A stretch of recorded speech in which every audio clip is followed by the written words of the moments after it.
Si aujourd'hui tu es en recherche de perte de poids après une ou plusieurs grossesses et que tu penses qu'il te faut de la motivation pour perdre du poids, alors cette vidéo, elle est là pour toi et regarde-la bien jusqu'à la fin. Aujourd'hui, on va vraiment voir ensemble pourquoi il ne faut pas avoir besoin de motivation pour ta perte de poids. Et je sais pertinemment que tu t'es dit le moment d'enclencher ta perte de poids que tu n'avais pas encore la motivation ou potentiellement lorsque tu en as enclenché une, tu as eu cette baisse de motivation. Donc, on va voir ensemble pourquoi il est important de ne pas avoir besoin de motivation pour une perte de poids durable. Donc, pourquoi on pense tout d'abord que la motivation est obligatoire pour perdre du poids? Tout d'abord car c'est une fausse croyance qu'on nous inculque depuis des années, l'espèce du no pain, no gain, qu'on ne peut pas avoir de résultats sans souffrir. Du coup, on se dit qu'on va être obligé de mettre en place certaines actions qui vont nous contraindre, qui ne vont pas forcément nous plaire, et du coup, on va avoir quand même besoin de cette motivation. Motivation égale contrainte, c'est quelque chose à bannir pour perdre du poids. Pourquoi? Car tout ce que vous allez mettre en place et qui va vous contraindre dans votre perte de poids ne tiendra jamais. Et aujourd'hui, si tu regardes cette vidéo, c'est que tu es en recherche de perte de poids durable. Donc durable ne va pas avec contrainte. Il est important de mettre en place des choses qui vont te correspondre dans tes envies et dans ton quotidien pour éviter tout effet yo-yo, pour éviter d'avoir cette baisse de motivation. Car la motivation ne dure pas. Et oui, malheureusement, la motivation ne dure pas. On n'est pas fait pour vivre toute sa vie avec de la motivation, potentiellement en fonction des différents facteurs de la fatigue, du stress et autres, on va avoir justement cette motivation à un moment donné qui va partir. Et si aujourd'hui elle part et que vous comptez que là-dessus pour votre perte de poids, c'est terminé. On confond très souvent motivation et déclic.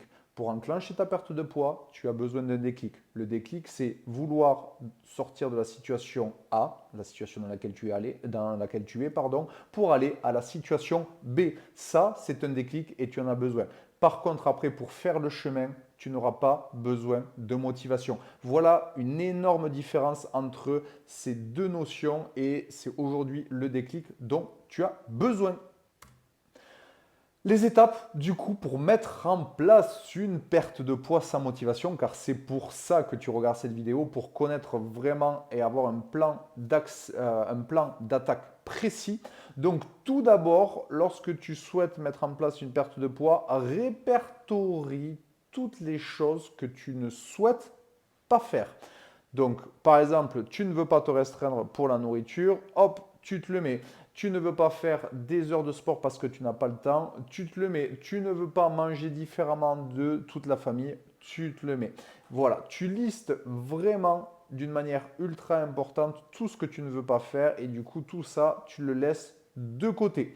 Ensuite, il faut que tu te crées une ou plusieurs routines qui vont te convenir en termes alimentaires ou des routines, par exemple, si tu as envie de faire un peu d'exercice et autres, quelque chose qui te convienne. Donc si aujourd'hui, par exemple, tu as l'habitude de manger qu'une fois par jour ou que tu n'as pas l'habitude, que tu n'aimes pas déjeuner le matin, ne te force pas du coup à essayer de changer ces routines-là, de prendre une routine qui ne va pas te convenir, mets en place des routines qui te conviennent, donc aussi bien dans ton rythme de vie, le nombre de fois que tu vas manger par exemple, que dans les plats que tu mets. Aujourd'hui, si tu n'aimes pas forcément tel ou tel légume, ne te force pas à les manger, même si potentiellement tu peux être assez restreint, tu peux aimer que les carottes par exemple les carottes et les courgettes par exemple, eh ben, il y a plein de choses que tu peux faire avec des carottes et des courgettes, comme par exemple si tu n'aimes pas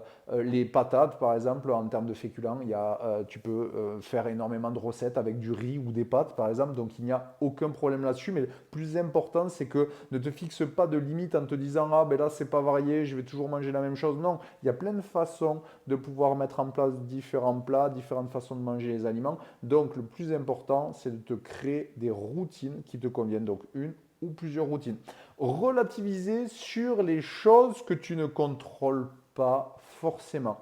Aujourd'hui, dans tous les suivis que j'ai pu faire, l'une des problématiques qui revient très souvent, c'est lorsque le quotidien fait un peu tanguer justement cette perte de poids, que des fois on met certaines choses en place et que le quotidien ne nous permet pas de pouvoir mettre en place ces choses pleinement, on va commencer à se frustrer parce que tout ne marche pas comme on le souhaite. Bienvenue dans votre quotidien, bienvenue dans le quotidien de tout le monde. Rien ne peut marcher comme vous le souhaitez. Vous êtes maman, tu as un ou plusieurs enfants, tu as un poste, peut-être un poste à responsabilité. Il y a plein de choses à gérer. Donc ne te focalise pas sur des choses que tu ne peux pas contrôler. Justement, apprends à mettre en place plusieurs routines qui vont pouvoir correspondre en fonction des différents événements de tes journées. Et il n'y a que comme ça que tu seras en capacité de pouvoir perdre du poids. Donc, analyse ton quotidien et essaye de mettre en place des choses en fonction des différents événements et ne te focalise pas quand des fois, par exemple, un soir, tu n'as pas le temps de faire à manger, vous allez au McDo avec monsieur parce que ça fait du bien au moral et ça fait du bien à tout le monde et ça ne te prend pas de temps. Faites-le. Si tu vas au McDo une fois par semaine ou une fois toutes les 2 semaines parce qu'il y a eu un problème dans le planning, c'est pas grave, c'est qu'une fois ou une fois par semaine ou une fois toutes les 2 semaines, il n'y a aucun problème là-dessus. Donc voilà aujourd'hui les étapes très importantes pour ne pas avoir besoin de motivation dans ta perte de poids. Il y a d'autres étapes sur la partie alimentaire, j'en parle dans d'autres vidéos aussi, donc je ne vais pas en parler dans cette vidéo-là. Mais aujourd'hui, sur la partie organisation, pour ne pas avoir besoin de motivation dans ta perte de poids, tu as vraiment toutes les étapes clés. Et si aujourd'hui, justement, tu es dans cette recherche de perte de poids, que tu n'arrives pas à enclencher et que tu penses que tu as besoin de motivation et que tu es bloqué depuis quelques temps, voire quelques mois, je te laisse cliquer sur le lien en dessous de la vidéo dans lequel tu pourras prendre rendez-vous avec moi. Ce rendez-vous, qu'est-ce que c'est? On regarde ensemble tes problématiques. Je te dresse un plan d'attaque précis, point par point, pour que tu ressortes de cet appel et que ça te permette de pouvoir enclencher une perte de poids à la sortie de cet appel durable et saine. Je te dis à très vite et n'hésite pas à prendre le rendez-vous en dessous de la vidéo.